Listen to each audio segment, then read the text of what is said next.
আসসালামু আলাইকুম। আজকের ডাটাটা একটু বেশি স্পেশাল, কারণ আজকের ডাটাতে আমি সব দিয়েছি বেটে মশলা। আগের যুগের মানুষরা কিন্তু, আমার আম্মারাও দেখেছি আমি, এই যে লাল মরিচটা বেটে দিত, পেঁয়াজও বেটে দিতেন। মানে লাল মরিচ বাটা যে এত কঠিন, আসলে আমি বাটার পরে বুঝেছি। তো যাই হোক, আমি 5টা মরিচ বেটেছি, পেঁয়াজ বেটেছি, এগুলো কিন্তু আমিই বেটেছি।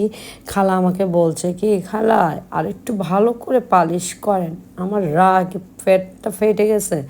মনে মনে বলি কি, তুমি একবার বলতেছো না যে আমি বেটে দিই, এটা বলে না, আবার বলে কি আর একটু ভালো করে পালিশ করেন, আমাকে বলছে খালা। যাই হোক, মানে আমি বেটেছি, তোমাদেরকে খাওয়াচ্ছি, এটার জন্য শুক্রিয়া আদায় করো। যদ্দূর পারছি আমি তো এটা আমার ইচ্ছে করছে বেটে খেলে কীরকম লাগে এটা দেখার জন্য। ডাঁটা দিয়েছি, চিংড়িও বেছেছি, চিংড়িগুলোও আমি এনে ডাঁটার জন্য এনেছি। এই তো পেঁয়াজ বাটা দিয়েছি, তারপরে হচ্ছে হলুদের গুঁড়া দিতে কিন্তু ভুলেই গিয়েছিলাম, পরে মনে পড়েছে কী রে, হলুদ লাগবে না, শুধু মরিচ বেটে দিয়ে দিলেই হবে। পরে হলুদের গুঁড়া অ্যাড করলাম, তারপর হচ্ছে ভালো করে মেখে নিচ্ছি, তেল দিয়ে দিয়েছি, চিংড়ি অনেক বেশি করে দিয়েছি। তারপরে একটু ডাঁটা একদম কম, তাই আমি 2টা ছোট আলুকে ডাঁটার মতো করে কেটে দিয়েছি। ডাঁটার মতো করে কেটেই দিতে হবে। তো হালকা পানি দিয়ে বসিয়ে দিয়েছি, এখন হচ্ছে ঢেকে দিব।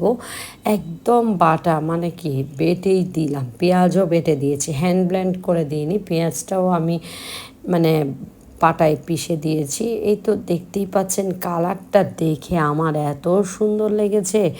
আমি সুবহানাল্লাহ, আমার যদি এনার্জি থাকতো, আমি আসলে ডেইলি এভাবে বেটেই কিন্তু রান্না করতাম। এত মজা হয়েছিল তরকারিটা, আমি আপনাদেরকে বোঝাতে পারবো না। এটার ফ্লেভার কী রকম, একটা অন্যরকম একটা স্বাদ, এটা কী যে স্বাদ আমি আপনাদেরকে বোঝাতে পারবো না। আমি তো এতদিন ডাটা রান্না করেছি, 15 বছর আমি ডাটা রান্না করেছি, কিন্তু আজকের ডাটা হচ্ছে একদম স্পেশাল। তো আমি মানে আপনারা একবার হলেও এভাবে বেটে খেয়ে দেখবেন, এবং কারা কারা সবসময় রেগুলার বেটে খান কমেন্টস করবেন, দেখেন কতটা লোভনীয় লাগছে। বলুন তো, প্রত্যেক দিনের মতো এটা না, এটা কিন্তু আলাদা।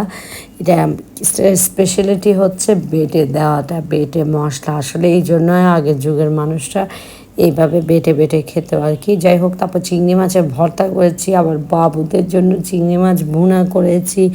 তারপরে হচ্ছে আরেকটা রান্না করেছি, ওটা আর দেখায়নি। যাই হোক, কেমন হয়েছে অবশ্যই জানাবেন। আর আমার ডাটাটা এত লোভনীয় ছিল ভাতের সাথে খেতে, এটা আর ডাটাটা একদম গলে গিয়েছিল, সিদ্ধ হয়ে গলে, মানে ডাটাটাও খুবই ভালো ছিল। ডাটা হচ্ছে আঁশযুক্ত খাবার। এই তো, ভালো লাগলে শেয়ার করবেন। আসসালাম।